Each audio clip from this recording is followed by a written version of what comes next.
So hi, I'm Nick Williams, and I'm thrilled to be having this conversation with Masati. Hi, Masati, how you doing?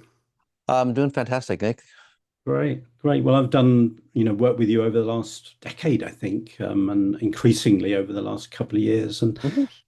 I heard you say recently, maybe the first thing to start with is like you look at the world through frequencies. And Yeah, for a lot of people, they won't even understand what that means. So for right. people that don't even understand that, what do Mhm. you mean by that? What's your way of looking at the world and the universe, if you like? Sure.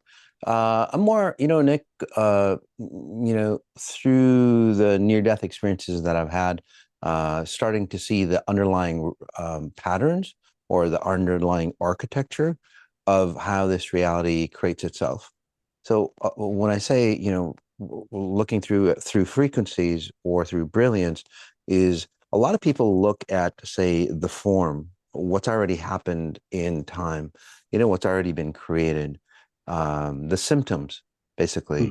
Mhm. What I do through the near-death experiences and the abilities that we all have, I just happen to hone them much faster than most. What I've done is going, well, why did this symptom happen? Why did this thing happen? And there's a lot of experts, Nick, that would go, well, it's because of this and it's because of the data and because of that. No, all those things are after effects. Those are all part of the symptoms again.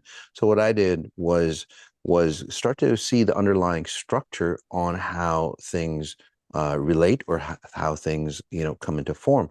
And then eventually I got to the point, as you dig deeper and deeper and deeper, you get to the point that everything is made out of frequencies. So it's the core structure of who we are, how we render reality here. You can think of it as, say you're listening to, say, somebody, you're listening to a guitar, you know, and you listen to the chords, the frequencies that's coming out the guitar. Most people listen to the music. I'm listening to, well, who's the person or the intelligence that is that Mm. strumming, the guitar. And if we can change the person or the intelligence strumming the guitar, then, well, we play a different tune, right? So So you get to that frequencies level. are the non-physical phenomenon that give rise to physical realities. Is that Yes. right? Yes, and this is a cascading universe. So what happens at one level happens at all levels. So if we study, like thought is just that, it's there. It's not really formed yet. And then thought turns into function, or intelligence turns into function. And then we provide a strategy or, architecture, the scaffolding of our lives. And then it turns into form, right? So, a thought that's just there, it turns into a great invention, for example. It's the same Right. process when you're creating your life. So frequencies are the cause of physicalness, if you like. Yes. So you operate at that level of frequency. Now, I'm, Yeah. I'm slightly almost afraid to ask this question because I'm not sure where it might go, but No, what's the origin of frequencies? Where do they come from? the origin of frequencies, that's a great question. Well, it depends on whose frequencies. So obviously, we have, say, a frequency or an intelligence layer. Some people might call it God. I just call it an intelligence layer. It's an intelligence layer that basically rendered itself over, I don't know, 14, 15 billion years. So that's, say, the source code, or that's the data set that, say, that another intelligence like us can access, that can go, well, this is all the possibilities, or this is the rule set of, what we could do in this reality. I'm going to take a bit of this and a bit of this and a bit of this, and then create myself here in physical form. So you've got the data set, and then, you choose from, your genetics, for example. I'll take a little bit of my mom's side. I'll take a little bit of my, father's side, and then we put it all together. We have generational patterns and all that. We put those ingredients together, and then poof, we have, our life. And we think it's our life, but it's Mm. really, really not. So we're really a mishmash of everybody else's frequencies. Yeah, I mean, think of it, Nick. In humans, and this is the big problem. The big problem in humans is that we have free will and we don't know how to use it. Simple. Um, and the reason Because why, because one of the things I said to you, and it's my experience of kind of been on the receiving end of your work, is, Mhm. I almost feel what you do with people and what you're doing maybe with humanity. I don't know, what level you're working, but is you're almost what you're trying to do is almost like a factory reset. You're taking Yes, us back to our original settings back before to your all the original settings. programming, the ancestral stuff, the family stuff, the societal stuff, before it got layered on us. You're helping remove those layers and get us back to how we were created, if you like. Is that how you would describe your work? Yes, exactly. I mean, think of it, Nick, from my research over, gosh, over 14, 15 years and 100,000 client sessions, I see how people like create their recipe of their life. They take, a bit of their, say, generational patterns. This is, generational patterns are, Generation X, or, somebody say that was born in, um, in war, usually, or in the Depression time, usually they have, say, a frequency of lack, right? A frequency of Yeah, and scarcity, survival, I would imagine as well. survival. Just, Exactly. just So that's part of it, that so they bring in, so no matter how much money they make or no matter how secure they feel, a lot of those individuals, they're it's like, Moss, I'm feeling scared. I need to, mm, hold on to my possessions. And then, you bring in your genetic patterns, things you've inherited from your parents and grandparents. Nick, did you know that, if you go 18 generations back, there would have needed to be 1 million people to create you. so So it's like, we're the receipt on the receiving end of a million yeah, people's programming, conditioning, traumas, exactly. difficulties, as well as gifts and abilities. Absolutely. So that's part of your, mixture, your ingredient of who you are. And then the other two are, your life experiences, or even say previous life experiences. And then also society's norms, social standards Mm. at the time you were born. So those four ingredients render you. And most people, again, they didn't have, say, the choice. They basically go, I'll just have what mom's having, you know, Mm. and then they think their life is theirs. And then we get disease, we get this, we get that. And it's like, well, that's not true.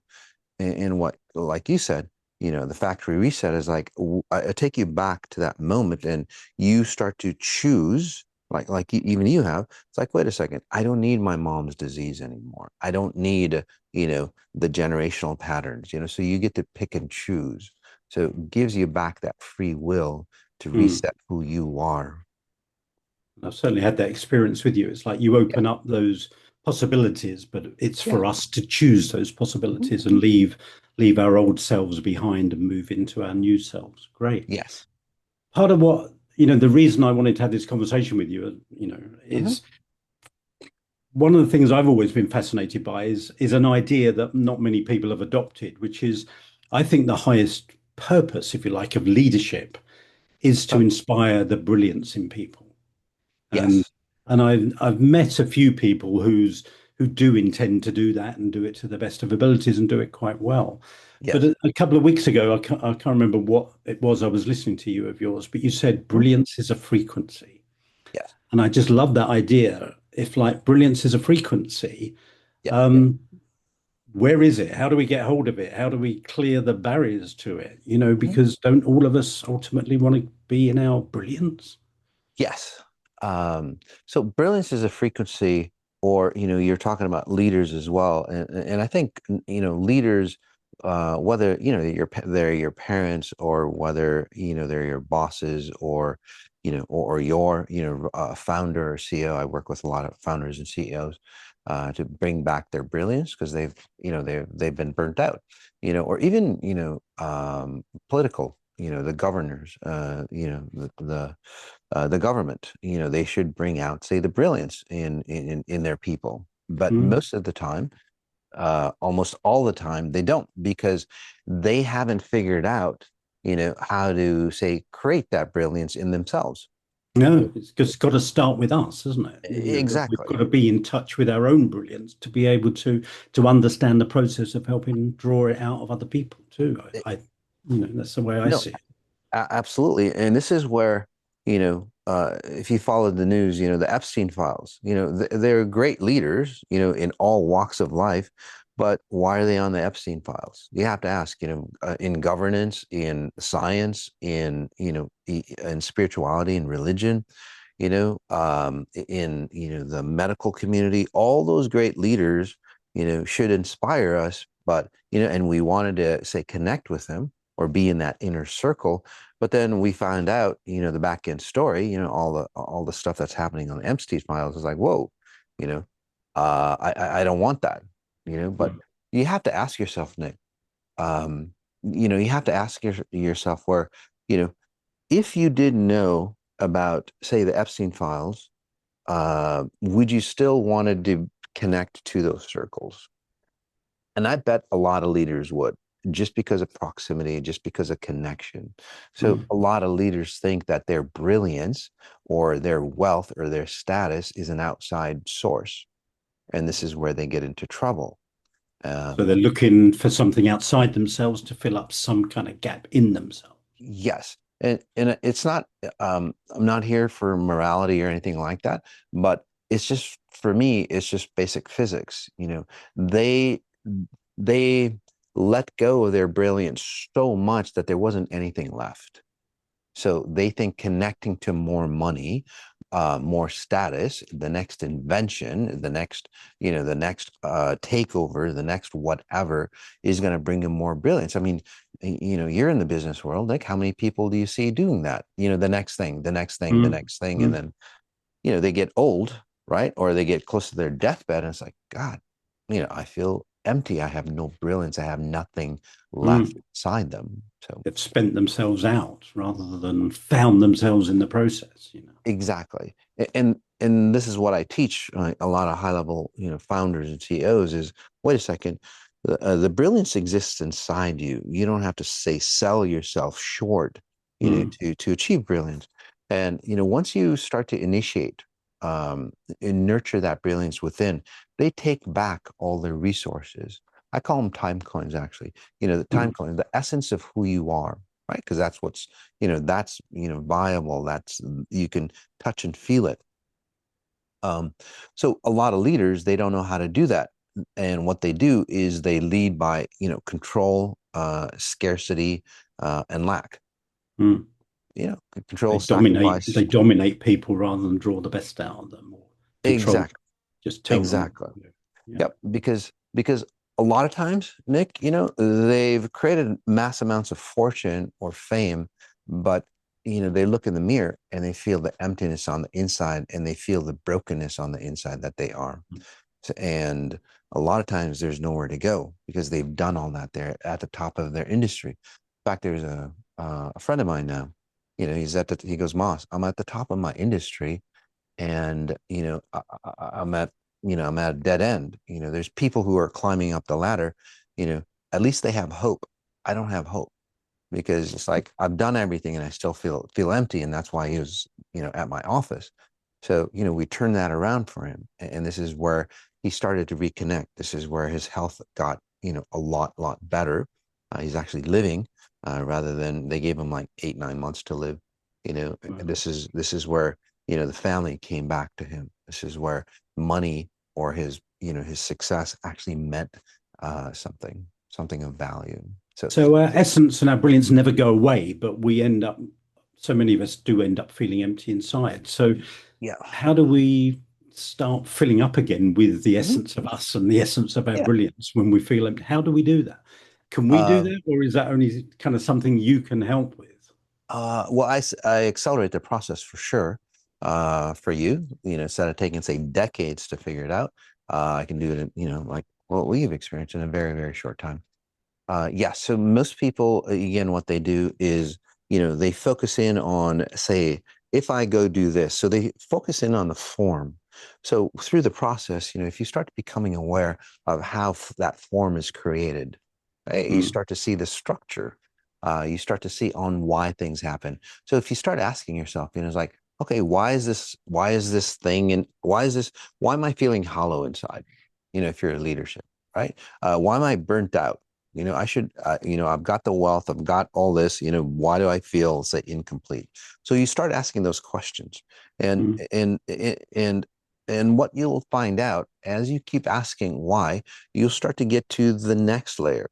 So you've got, form, the function, and then you start creeping into understanding how you originated. Again, going back to, oh, this is my mom's pattern, this is my dad's pattern, this is society's pattern, and I just happen to pick it up along the way. So Mm. you start to be an observer, and as you start to become an observer, you start to go back into the intelligence layer. The intelligence layer that's always a rendering you through frequencies, and this is where you can literally edit.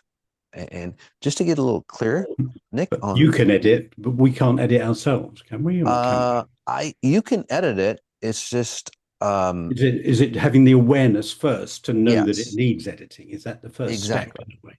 Yeah. Yeah. And even with, if you have a session with me, Nick, I'm not really doing the editing. I'm basically altering your, say, state where you can go back with me and go, Nick, this is the problem. So basically, I'm an advisor to you, and going here, at a very high level, I'm going, this is where the problem started, the intelligence layer, the blueprint. And what that blueprint is, if you think of the intelligence layer or the blueprint that rendered you before you were a single cell, before you even had a brain, there was obviously a mechanism, again, that created you into form. So that's the layer I'm talking about. That's the intelligence level that I'm talking about. Um, Again, I don't do it for you. I just take you back to, say, that level of, say, that layer of consciousness where you can edit yourself. And I'm watching with you on how to process that, or basically how to help you rewire yourself. And then you start to see your habits change, your logic change, all that, because as you tap into that intelligence layer, your brilliance starts to spark, and this is where they become vibrant again.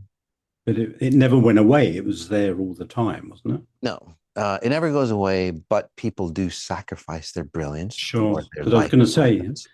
my personal experience, and I think for so many people that I just felt like, to survive growing up, I had to sacrifice so much of who I was in order to fit in and be loved. But I know I did, but I think it's just almost like a universal pattern, isn't it? Is that so It many is. of us give up on who we truly are to become who we think we should be. Mhm. And then even Exactly. when we're really successful in being who we think we should be, we go, but it's not really me. It's not Like you're really. saying, I've got all the rewards, I've got all the goodies, but I still feel like I'm empty because I'm being a version of myself. I'm not being myself. Is Absolutely. Uh, you know, in Think and Grow Rich, Napoleon Hill's Think and Grow Rich, and you know, anything that's been derived from that book, basically, which is pretty much everything about success nowadays. The why. The why. They always talk about the why. The bigger the why, right? The more, say, success you'll get.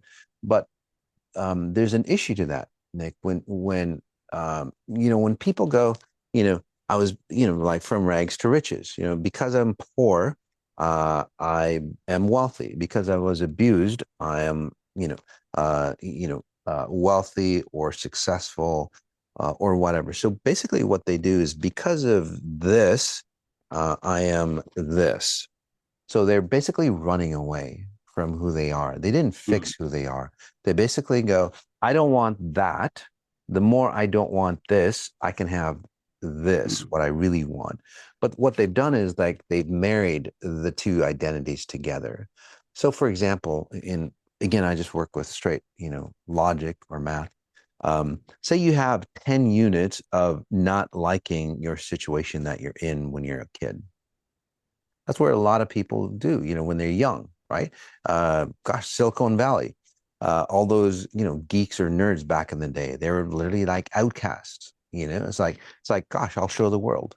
I mean, it was amazing results, but they're still outcasts or distorted individuals, mm, now that they're successful. So, if we would just take that example and go, gosh, you know what? Because I'm an outcast, the more of an outcast I am, the smarter I have to be to show that I'm not an outcast. So Mm, they're going like 10 units of being an outcast equals 1 unit of success, let's just say. So if they want 10 units of success, they have to have 100 units of being an outcast. mm. Does that make sense It's to you? It's a just, heavy burden to carry, isn't oh yeah, and it's the law of diminishing returns. How much it? Yeah. more of abuse can you have? There's the more abuse I have, or the more, say, I feel like in poverty, the more success I have. So and Mm, and again, that equation just amps up. So you have to more of this that you don't want will have to say you know get created to create mm, what you do want, and mm, over time you can see it in the world in mass scale. There's a lot of things that we don't want in the world just mm, because we created, from what we don't want. mm. Does that Yeah, make sense? because I think I emerged from my kind of growing up, my childhood, feeling like I was a bit of a useless loser. So I spent my 20s trying to prove I wasn't the useless loser I thought I really was. And, I was fairly successful, but, it wasn't until I got to my late 20s, early 30s, I realized I was compensating. I was trying to prove Exactly. what I was trying to prove what I wasn't what I really believed I was. I was Yes. trying to prove I was successful because I Mhm. really felt like a loser. And Yeah. I think that, that's another way I think of saying what you're saying, which is, Mhm. we're building our success on the bones of pain and hurt and failure, aren't we? Of somehow Yes. we're not okay. But if I'm successful, then I'll be okay. Then okay. And Yeah. it's never going to work, E- and many of us have tried it and we're still trying it to It's some never going to extent. work. Yeah, and like you just said, and we've had discussions through the sessions, it's like, let's remove that where you're Mm, not building on the bones and, the tragedies of yesterday to create a better future today. It doesn't mm, work out because your foundation literally is tragedy, mm, pain, sorrow, mm. whatever it is. And you can look at it at any scale, technology, medicine, or anything like that. And this is why, Nick, this is why anything that's been benevolent or to save humanity has always turned around and become the most destructive force of its time. No matter what it is, medicine, technology, all that is becoming more and more destructive. It's not really saving humanity. And it's not the technology. People go, well, it's the technology, like AI nowadays. We need safety standards. No, we don't need that. We don't need to fix, AI or technology. We literally need to change the reason why. And that's what I do. I Mm. change the reason why you want to become successful. So, so Yeah, because go ahead. yeah. No, I was going to say because, I think I've moved into my life more over the last, few decades, but even more now doing the work with you. It's like I want to be successful by demonstrating my brilliance, if you like, by allowing out my brilliance, not to try and compensate for something, but it's just let me Yes. be as good as I can be. So A, I can enjoy it, and B, I can share that and benefit other people from what I'm good at doing and being. Wouldn't that Absolutely. be a wonderful world if we were all sharing our natural brilliance with each other? Wouldn't that be an amazing world to live in? That's what I do. Literally bring your brilliance. So in a scenario, you're giving away your brilliance for something physical, Mm, but that's against why you're here. So mm, what I do is like reset you, like you said, your factory reset, where it's like, wait a second, why don't we do it this way? Why don't we peel away or sacrifice those things that we're not, kind of uncover our mm, brilliance?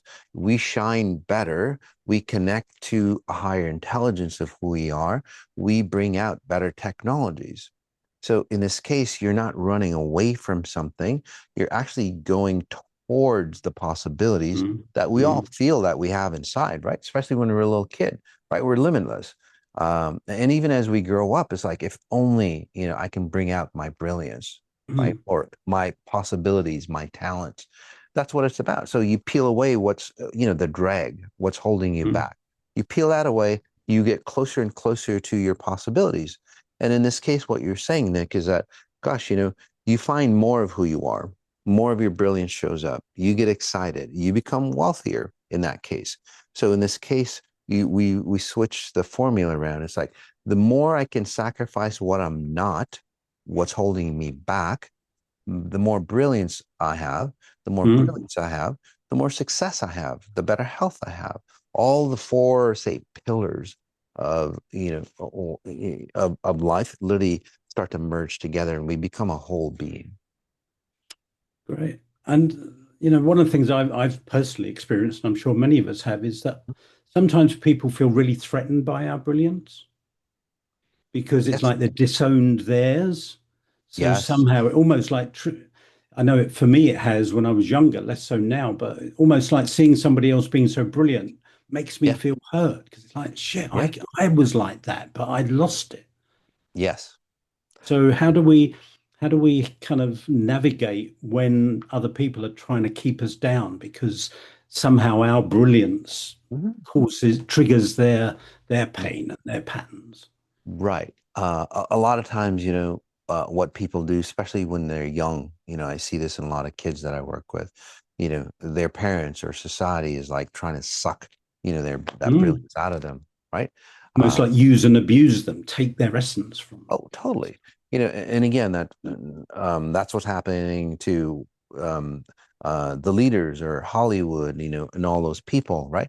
They're taking the life out of, say, kids because it's like they lost their brilliance. They want to suck Mm, life out of, young children, which is really, mm, really sad. It doesn't work out that way. You can't take away other people's brilliance and put it into yours. It just doesn't work out that way. There's a lot of debt to that, by the way. But what you're asking, Nick, is how do you protect yourself? Well, you start to, those people who are trying to take it away from you, Nick, this is where you start to go inside, and you're that stronger. I don't want to call it a warrior, but you're strong enough where somebody's trying to take it away from you. So imagine that, you know, you ask yourself, it's like, well, what component is it in me that's allowing them to latch onto me? What are they holding on to? What insecurities do mm, I have? mm, What frequencies or what patterns or programs am I running that they're seeing that they can take something from me? And then we look inwards and we start to eliminate and we start to disconnect that. And then they look at you and it's like, gosh, they're a solid being. They might not like you, but they'll respect you. And there's nothing to latch onto mm. within you, and they stay away from you. They'll go somewhere else. It's not Yeah. about. I This often isn't think even of it about. as like Velcro. It's like, it needs the two bit of the Velcros. And if you Exactly. remove your bit of the Velcro, there's nothing for them to kind of hook onto. Exactly. Exactly. And that's the key. Most So, you- people, so you remove the Velcro. That's your yeah, exactly. Most people will try to protect themselves. It's like, oh, we got to have laws. We got to have this. We got to. No, it's like go inwards. See where you're still, say, leaking, and, plug that up. And then nobody can take it away from you. And that's your presence. You get stronger. But as you get stronger, Nick, it helps them realize it's like, wait a second, I can do this as well. Mm. Even the ones that want to, suck the life out of you, most likely they just don't know how to like reclaim their own brilliance. And my experiences, and I'm sure it must be yours too, but maybe you could speak to it. It's like as we raise our personal frequencies, the people around us do change, and our circumstances change, and we draw different people into our sphere, and we're drawn into different spheres. Is that your experience too? Is that how it works? Absolutely, absolutely. Especially with the sessions or the hyper meditations that we do. Yes. So, and this is where and this is the big key factor on what I do and what other modalities do is you can become successful or you change your diet, your habits and mindset, but then your loved ones or the people around you really don't change as much Mm, you know but when you change yourself at a frequency level, your kids, I see it all the time, your kids, especially if they're younger, they change. The people around you change. Some of the mm, friends that were, say, sucking the life out of you, they disappear. So everything actually does change you, which, Mm, which goes to a deeper layer is like what you're resonating at is rendering your reality. And this is where you start to take command of your reality. And this is where, yes, you attract the right people, you detract mm. the people that aren't beneficial for you. Absolutely. Beautiful. Yeah, it's funny because my partner, just before I came on this call, said, "Thank maths for what it's done." And it is, Ah, isn't it? It's like we change and the people around us change, and our absolutely. relationships with them change. And it's Absolutely. just beautiful Absolutely. to experience. Yeah, yeah. And there's no willpower. There's no like we have to have rules on this subject. We have to have whatever. It just you just resonate properly, and then everything say constructs itself around you properly. Mm, That's what nature does, by the way. mm. You know. Um, I always love the thing you said. Maybe we can draw to an end after this because I've really enjoyed it and it's been so valuable. One of the things I've heard you talk about is like nature is always evolving itself Yes. and being the best version of itself. But humanity hasn't done that so much. No. We've just passed. We've never put. I love your expression. We've never put the garbage out. We just pass the garbage on from one generation to True. another. So, another So of the true. ways I see what you're doing is the universal garbage putter outer. Right. Um, is part of the work that you're helping kind of humanity do is evolve humanity Yes. so that Say humanity yes. can become the best version of itself? Yes. Absolutely. Do you work on a on a kind of a global, it's a pun to say on a mass scale with your name being Yeah. mass, but, just give us a glimpse on how that works, if you would. Well, we do world frequency meditation that we help the world, because a lot of the leaders we work on, the leaders, we help them, understand what being, the best for you, because a lot of leaders go that we're doing it for your safety, but let's Mm, redefine safety, not their safety, not their version of safety, but natural intelligence safety. So yes, the way we do that for sure. We do. I work with a lot of high level leaders, that are influencers. They've got thousands and thousands of people that they affect. So that's how you change the world. Getting back to nature, nature always. Every generation or every moment, literally, but every generation, whatever species it is, other than humans, basically go, okay, before that generation comes into form or that function, is that intelligence layer looks at what happened, looks in the black box and goes, okay, this worked out well, this didn't, let's amp this up, and then it creates the function, and then it creates the form. And this way, say a lion, a disease wipes out, say, the lion species, the next generation would have something that is immune to that virus automatically. It rebuilds it. So that's how nature works, and it just evolves. It goes into a higher and higher level of spirals. So mm, that's that evolutionary process. Humans, because of free will, what happens is, well, we wanted free will for some reason, and we just basically get to choose what we want and we don't want. So, and most of us have lost the choice, and we just, like I talked about earlier, we just take the garbage, from our previous generations, and we don't clean it out. Nobody's cleaned it out for, gosh, the beginning of mankind.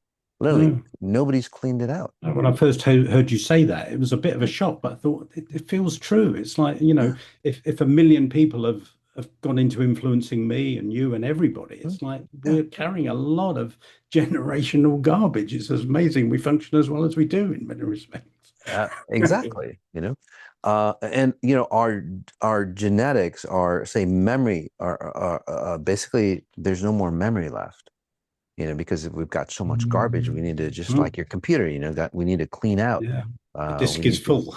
The disk is full. Yeah, we got to get rid of some of the stuff so we can evolve. And that's the key. And you like you were talking about saving humanity, you know, or a lot of people go, well, we got to save the whales, we got to save Earth, we got to save the. No, it's like let's save the humans. If we're on track, just think, Nick, if the humans eliminated themselves, which is a possibility, if we don't change, in a very short time, Earth will come back and regenerate itself. Just it'll come back to balance and harmony. So again, it's the humans that are throwing the balance off. So we have to understand, it's like, well, what are we doing? We have to look inwards. Not what are they doing, but what am I participating in? And going inwards and getting rid of that baggage, that garbage. And if everybody did that, Nick, worried about themselves to be a better version of who they are. Mm. If everybody did that, they wouldn't be worried about other people's bullshit, and you'd look at the beauty of people, and their differences, and we'd all get along, and then we'd all harmonize, and then we'd harmonize with nature and everything. It'd be a beautiful planet. It's not that So hard. is that your vision? Is that what you're Yes. making your contribution towards? Is that Yes, that is my possibility? vision. And if we do it right in 1 or 2 generations, because again, nature does it all the time. 1 or 2 generations, it re-renders itself, brilliant than ever. We can do it in 1 or 2 generations, for sure. So I'm just curious. It's like, do you think you made a promise to do this? But I think we all made a promise to do this. It's our, say, biological coding to be the best version of ourselves each and every moment, right? So maybe I'm just more aware, of, say, our purpose here. That's all. But it took three near deaths to kind of help you Yeah. become more aware. Yeah, I had to accelerate my growth. The near deaths allowed me to, instead of going to, level 1 to level 2, level 3, the near deaths let it go from level 1 to level 200, so it's a lot of learning, teachings in a compressed time. So, yeah. Yeah. Oh, I've loved this conversation. I found it valuable. I hope people watching and listening have anything you want to say to finish off. No, I think we've done it. Just remember, y'all, that the brilliance is within us. We just have to unpack it. Simple. You're brilliant at helping people unpack their brilliance. So thank you. Yes. Thanks, Mass. It's really been lovely spending some time with you. Thank Uh, you. Thank you so much, my friend. It was great. So